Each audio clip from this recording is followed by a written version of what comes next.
Hi friends, welcome back to my channel. आज हम लोग बात करने वाले electric field intensity along the axis of circular ring. अब पहले तो मैं बता देता हूं कि रिंग का एक्सिस कहां पे होता है।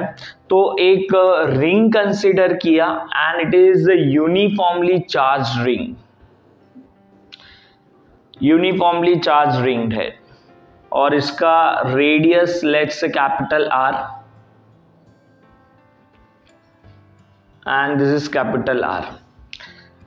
सर ये रिंग ऐसा कैसा बना है इलिप्स जैसा? तो आंसर है ये सर्कुलर तो सामने से है, लेकिन थोड़ा सा टिल्टेड करेंगे तो मुझे एक इलिप्स जैसा दिखेगा, तो ये इलिप्स हो गया। ये सर्कुलर अगर रिंग है तो इसके सेंटर में से जो लाइन पास हो रहा है ना, that is called axis of the circular ring. तो इसके सेंटर में से एक लाइन पास किया, this is the axis of the circular ring. अब ये एक्सिस पे मैंने एक पॉइंट कंसिडर कर लिया P, और यहाँ पे मुझे इलेक्ट्रिक फील्ड इंटेंसिटी फाइंड करना है due to this circular ring. तो लेट्स से सेंटर से इसका डिस्टेंस है x, ये डिस्टेंस है r, तो ये डिस्टेंस बन जाएगा r² प्लस x² का रूट। नाउ यहाँ पे अगर मैं एक स्मॉल पार्ट कंसिडर करता हूँ तो यहाँ से इलेक्ट्रिक फील्ड इंटेंसिटी का डायरेक्शन कुछ ऐसा होगा और इसके मुझे दो कंपोनेंट मिलेंगे।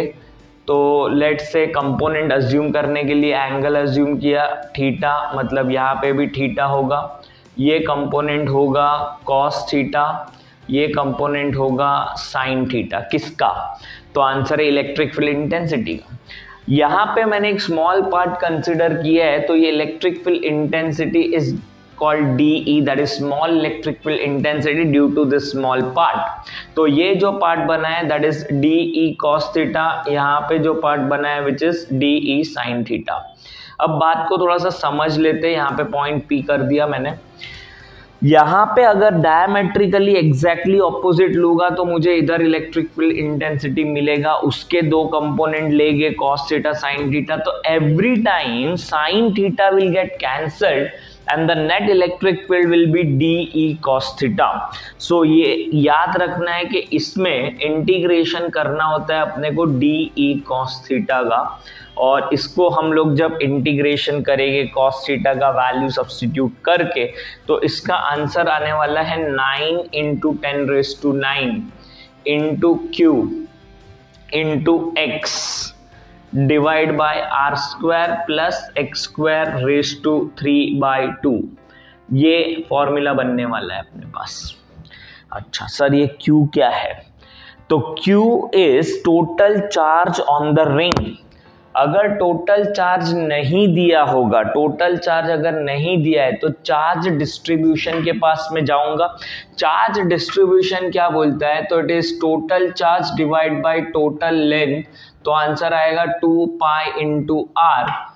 तो ये सब्स्टिट्यूट करूंगा लैम्बडा इंटू 2πr, और ये जो 9 × 10⁹ आया है वो 1/4πε0 से आया है, तो वो सब कट हो जाएगा। तो अगर चार्ज नहीं दिया है तो विल रिप्लेस दिस। अच्छा, अगर मीडियम अदर देन एयर दिया है तो यहाँ पे एक कांस्टेंट भी आएगा, डाइलेक्ट्रिक कांस्टेंट के। बट जनरली जब इसके क्वेश्चन होते हैं तो मीडियम डिफाइन नहीं होता है, that means you have to consider air as a medium.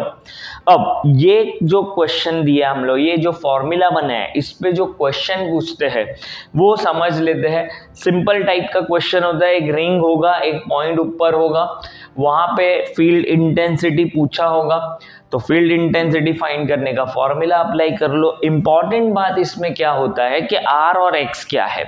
R radius है, X जो होता है ये डिस्टेंस अलोंग द एक्सिस होता है।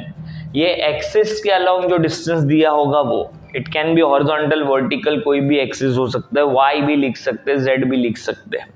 तो पावर 3/2 है। अब ये पावर 3/2 सॉल्व करने का टेक्निक भी समझ लो। समझो कोई भी नंबर है, लेट्स से 3�3/2 अगर कोई लिखता है तो इसको हम सिंपली लिख सकते 3√3। मतलब इन जनरल अगर मुझे कोई नंबर लिखना है, लेट्स से n�3/2, तो मेरा नंबर होगा n√n। ये अप्लाई करके यहाँ पे आंसर ला सकते हैं हम लोग। जनरली आर और एक्स ऐसे नंबर होते हैं जैसे राइट एंगल ट्राइंगल में होते हैं, वैसे ही कुछ नंबर जैसे 6 और 8, 3 और 4 ये ऐसे नंबर हो सकते हैं ताकि थोड़ा सा कैलकुलेशन इजी हो जाए। तो ये फॉर्मूला कैसे अप्लाई करना है, क्या इसका क्वेश्चन बनता है, उसके लिए देखना पड़ेगा next video. For that stay tuned.